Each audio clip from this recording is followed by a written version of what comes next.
My one worry was with the new rules in Major League Baseball that were starting. He was arguably the best player in the World Baseball Classic. But everybody from Japan as best I can, and I take a lot of pride in that.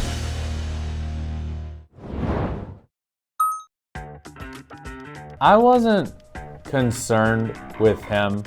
He knows himself and his body more than anybody else does, obviously. So for him to want to do that, for him to want to pitch in the 9th inning, to me that says he's great and he's 100% and good to go.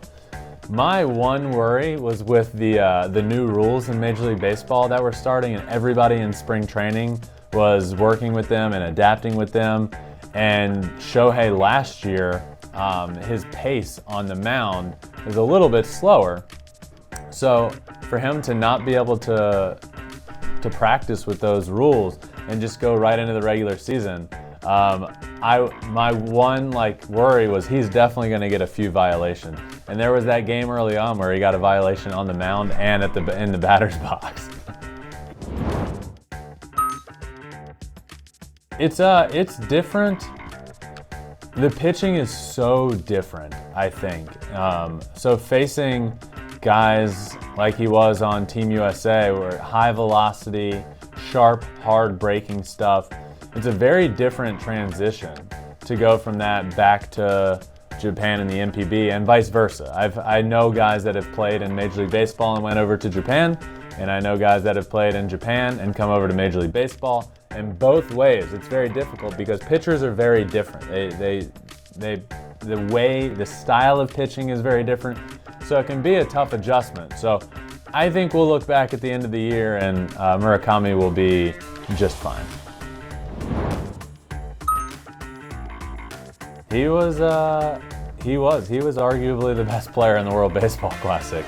And look, Trey Turner is one of the best players in baseball. He'll be fine. It's very early. We saw the homer the other day. Does that mean he's turning it around? We'll see. But it definitely has been a struggle for him to start the year. And I don't think there's nothing standing in the box and facing a pitcher is the job. I don't think there's well, he was really good in the WBC. What could be the reason he's struggling? It could be a number of reasons. I think one is he just signed an 11-year, $300 million contract, and you're putting a ton of pressure on yourself to be even better of a player than you ever have been, when the reason they're signing you is because of exactly what you've done your whole career. So just be yourself. And I think he's so far just tried to do a little too much for his new team. It honestly, it was a dream that it ended up that way. To having the show that I've had now, this is the 3rd year.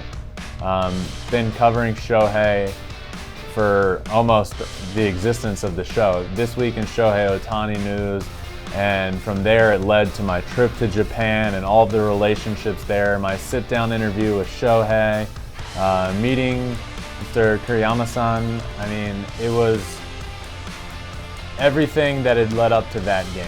Obviously, I'm from here. I know a lot of guys on the Team USA team. I'll always root for Team USA. So for those two to combine, it was the perfect scenario. And I just remember as that game was about to start thinking, I mean, this is really cool for the game of baseball to have those superstars on that big stage like that, for it to end the way it did with Shohei and Trout, and for just everything that had led up to that moment for me and my career in this industry, with the connection to Japan and really wanting to be, I want to cover obviously Shohei, but everybody from Japan as best I can.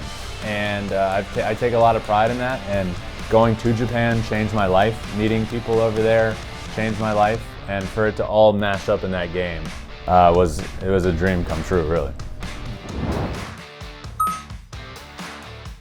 Shohei Ohtani against Mike Trout, the final out of the World Baseball Classic, leading to the championship. I will remember that until the day I die. That was the coolest moment to be able to see live in person, and such a special moment for the game of baseball two of the biggest stars in the world, two of the greatest the game of baseball has ever seen, and for it to end that way, the best moment of the World Baseball Classic was Shohei Ohtani against